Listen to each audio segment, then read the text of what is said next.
Okay, now I'm just gonna swatch what I have. I don't even totally remember. I think these are all Winsor Newton. So the first one is a yellow, and I believe it's a Rollian, something like that. And the second one is another yellow. I think it's yellow ochre. So I'm just gonna look at this lemon yellow. Yeah, so I don't think I'm gonna use it because it's too close to the first one. Let me clean my brush. Then I think this is burnt umber, maybe? And then this is a cerulean blue. And then this was the red I got free from them. I think it's like a cadmium red. I'm trying to have more primary colors. And I think this is a, wait, those two look the same. Okay, so I'm gonna take the one they gave me out. And then this is a really dark green. I think it's Viridian green. I like to use that for shadows for trees. And I think this is a burnt sienna. Oh, this is a purple. I could mix my own purples, but honestly, I like having a purple. And then this is a,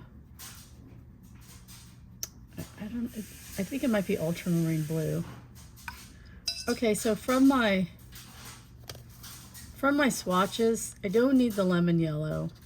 I'm gonna take out the red they gave me. I could use a pink, I could use another red, and I could use another blue. So I'm gonna go through the tubes that I have. Some of my tubes were dried out, so I'm gonna see what I have. And let's see what I'm just gonna swatch. This is the one I have, this red. I'm not sure what it is. Okay, so the first red I'm testing is it's Winsor & Newton Cadmium Red. It's kind of an orange, and it kind of granulates. Honestly, I don't love it, but it is like a worm red, so like that would be a good choice. The next one is Scarlet Lake.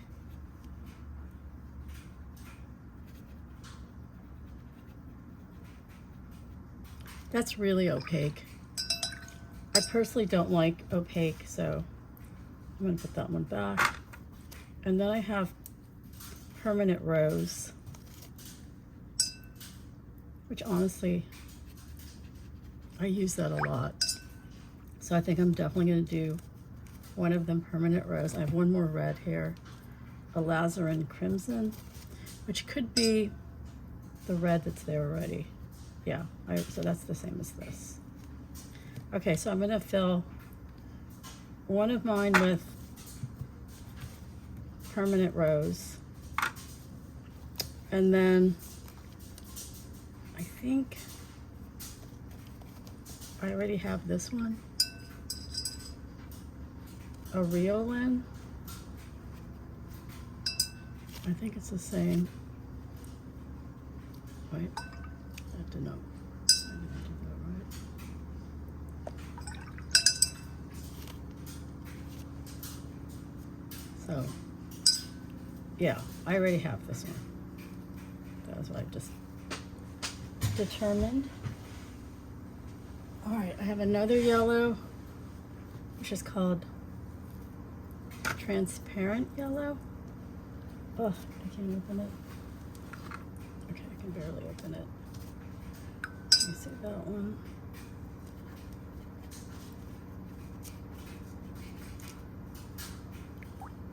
It's pretty similar. I don't think I'm going to add that one. Okay, I might add a green. This is sap green, and then I have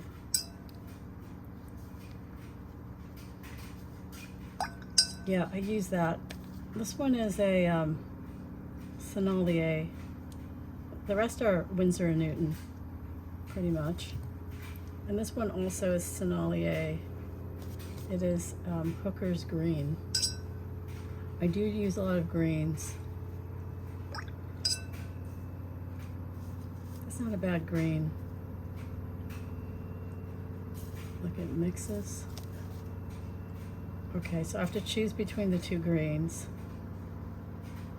I actually probably like sap green better because it looks more natural. And then this one I bought recently because people were talking about it on Instagram. It's Daniel Smith called Moon Glow, and it's just kind of like a dark purpley, like good for shadows, sparkly. I don't know, it's kind of like a wild card color.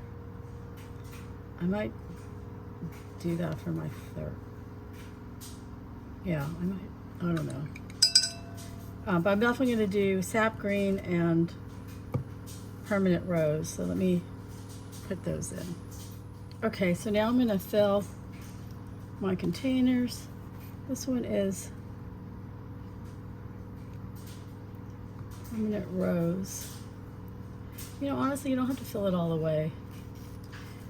I'm gonna tighten. Sometimes I don't tighten the tubes enough, and that's like an issue. And I just kind of use a toothpick, kind of get it in the corners and smooth it out.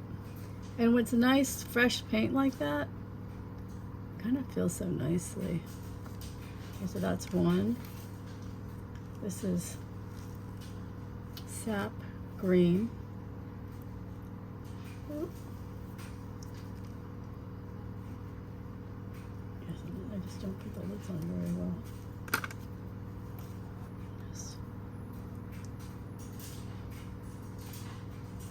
I think the toothpick is the key. And then I am going to fill it with the Moon Glow because I have trouble making dark darks. And this one, I do have a super dark green, but this will be good for shadows. Okay. And that is a Daniel Smith color. The sap green is Sennelier, and I think everything else is Winsor and Newton Artist. I don't even know how I ended up with Sennelier. I might have taken a class where they assigned those colors. Okay, I'm just gonna let those dry, snap them in place, kind of a little bit in color order, and then I'm just gonna wait for the white mixing like tray things to come, and then it's done. I have this mini kit I'm putting together. I have like this like baby water like spray. It's like, honestly, I probably need two. It's enough to wet the watercolors and then the palette, and then you can spray your paper a couple of times, and that's kind of it. You could like wet the watercolors twice and then spray the paper like once or twice, and that's all the water there is. Then I have this little watercolor brush, but it doesn't fit. And then I have just a normal size water brush. And then I just added a micron 0.3 to draw in. I probably, instead of paper towel, should put like, you know, some scrap, like, you know, face cloth, like use a square of that. And then that's it. That's my travel kit. Okay, so here is my finished baby palette with my little tiny tin.